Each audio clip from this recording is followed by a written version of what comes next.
But her record was outstanding, her attitude is terrific, and I think she's paraded as well as she can here. Lark Creek as well, she's got a bit of style about her, the way she handles herself with that head carriage. She's really, really bright here. And Wild Knight, gee, I'm impressed with him. Such a lovely horse with a great swagger and attitude about him. And yeah, I thought he paraded as good as the other two mares did there. The rest of them are fine. There's no knock on any horse here. The blinkers go on Wild Knight too, and he's just such a competitor, isn't he, from what we've seen of him. He's won 5 of 8, and his last 2 he's placed, but look at the placings. It's in a $1 million Clark, $1 million 3-year-old classic, and behind Prowess, who's since come out and blitzed them in an Alice Felice classic, and then placed in a Group 1 and behind Sharp and Smart at a distance. It may have just been a step too far for him, so he's a contender in this, make no mistake.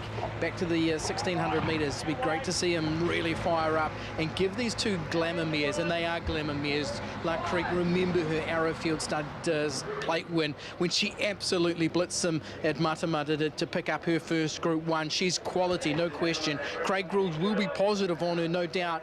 And Levante, we know what she's capable of. Maybe the rain just suits her a little bit from a joint point of view, but on top of the ground, she can reel off absolutely blistering sectionals. So even if they are 2-3 week lengths in front, she is capable of running them down. The rest have paraded in very good order. Lightning Jack's Group 1 placed from the Thorn de Mile last time out. He's produced really well. Chase's Group 1 placed. We know the quality of Prise de Fur, and the Group 3 White Robe Lodge winner, perfect scenario. The El Cheapo Cars, Wake for Age Classic, the feature out of Otaki. Here's Tony Lee. So the local goes in, Pride of Aspen, El Cheapo Cars, Wake for Age Classic are ready and racing. They bounced pretty well. Bouncing the best was going to be perfect scenario, but it's going to take a hold. Lark Creek and Levante are right there, and Chase is on the inside. Then a couple of lengths to Wild Knight, who's around Priest de Fur, and then Pride of Aspen and Lightning Jack the Southerner settles down the last of them. So it is Lark Creek leading here from perfect scenario, who's up second. Chase is trailing, and then we've got Levante on the outside. She's in a lovely position and close enough for her. The next is Priest de Fur on the inside of the 3-year-old Wild Knight, then Pride of Aspen around Wild Jack the head on the chest, and there's not a great deal of pace on at the 1,000 metres in the El Cheapo Cars. Wait for Age Classic under Group 1. She's had it nice in front, La Creek. Perfect scenario Chase. Levante just idling along. She's 4th, and then Priest de Fur improving over on the inside. A couple of Wild Knight. Pride of Aspen getting around those, and Lightning Jack on the inside. La Creek still being rated about a half or a neck in front now. Perfect scenario and Chase. He's off on Levante now, and then we have Priest de Fur, Wild Knight behind them, Lightning Jack, and Pride of Aspen as the acid test comes on in the Group 1 El Cheapo Cars Wait for Age Classic here, and La Creek in front. Levante, he's releasing her on the outside, coming quickly. La Creek fights hard, then Chase over on the inside. Here it is, Levante. La Creek won't sit down, but it is Levante. She's about a length in front now, and she's shooting for another Group 1. La Creek tries really hard, but Levante to the line. Levante soft in the finish. La Creek Chase, and then we had perfect scenario. Priest de Fur, Lightning Jack behind them, Wild Knight and Pride of Aspen. Quality prevails. Levante for Ryan Elliott, Ken and Bev Kelso. La Creek really was competitive for as long as she could be there into the home stretch. Fought well. Chase running another terrific race under these conditions.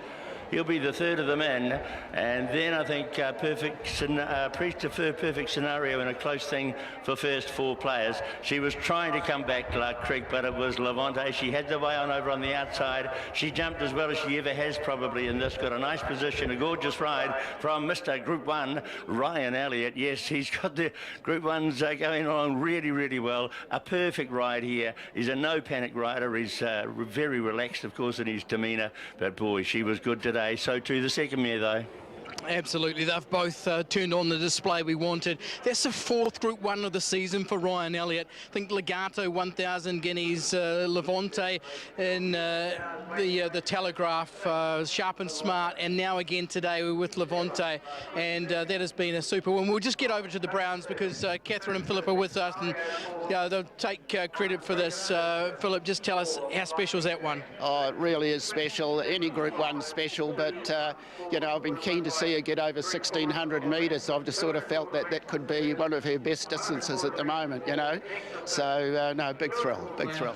What sort of confidence did you come with today, especially when the rain came? Well, generally she doesn't like the rain, but as she's got a bit older, her joints probably aren't as flash as they used to be, so I didn't mind it. And the mare was so well within herself, you know, she was here to fight today. Yeah. We know when she's on form, because when we get to Parramatta on a Tuesday morning and Ken Kelso's about tears, and he was as tears as we've seen her on Tuesday, he must have known. The closer he gets to Group 1 races, the more nervous he gets. But no, Ken was expecting a big run from her, he was. And haven't they done a wonderful job, Ken and Bev, with this mare? Fantastic team they are, yep. And what about for you guys? I know you take a lot of satisfaction out of what she's done the whole time, but another Group 1 just to round off what's been a memorable career even at this point. Yes, no, she's given us many memorable memories, and she's one girl I'll never forget. Absolutely. What do you do with her now, Philip? Look, we might look at going to Sydney, but it'll just depends on, you know, what the tracks are going to be like. But as long as she pulls up well, and yeah, we'll look at going to Sydney. What distance would you take on over there? We'll keep her at 1,500, 1,600 metres. So that's like a Cornwall Classic to me. You're about right. Good on you. There we go. And as we said, well, it's some sort of effort, and well done to Megan Winter, who's looked after the horse the whole way through. This is on home territory. This is a fourth Group 1 of the season, but it's on home territory. Being in the Horowhenua, how satisfying, and what does that mean to you? Oh, it's just really nice to finally get one down where I was brought up and where I was become, but she's just a nice, lovely mare, and just the rain brought her more into it. Well, didn't she jump so well? You could have actually led if you'd wanted to. Yeah, it's a surprise to me anyway, but it's just good to see her put it together today and actually do it all right. You took the 1-1 and then went forward on the bend. What were you feeling at that point? Oh, just let her slide around the corner, just on the wet track. Just want to get going a little bit earlier on her. But she's thrived on the mile. She's run out so strongly. What about when La Creek did fight back on the inside? Were you worried, or you knew you had the race in safekeeping? Well, she actually pricked her ears halfway down, and I just give her another encouragement to keep going. But just seeing La Creek fight to the end was just super for the race. For you, that's a fourth Group 1 for the season. You've been in super form at the top level. What do you put it down to, Ryan? Well, it's just coming off the winter late last season, just get my weight down, get it under control, and just get focused.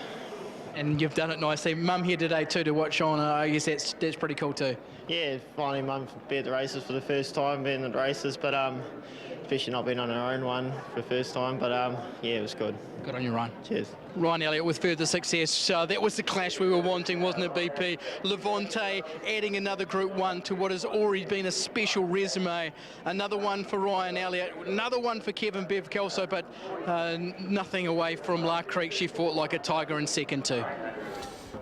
Yeah, look, what a win from Levante, and purely down to her jumping so well. I mean, that, like you said, Aidan, she could almost lead. It's the best we've seen her jump out of the barriers, and that just put her in a winning position from there on in La Creek game. And what about Chase? Chase has got himself another Group 1 placing, as we see our star pedigree there, brought to you by Westbury Stud. The daughter of Prasia takes out the Group 1 feature, and that being the El Cheapo Cars Wait for Age Classic.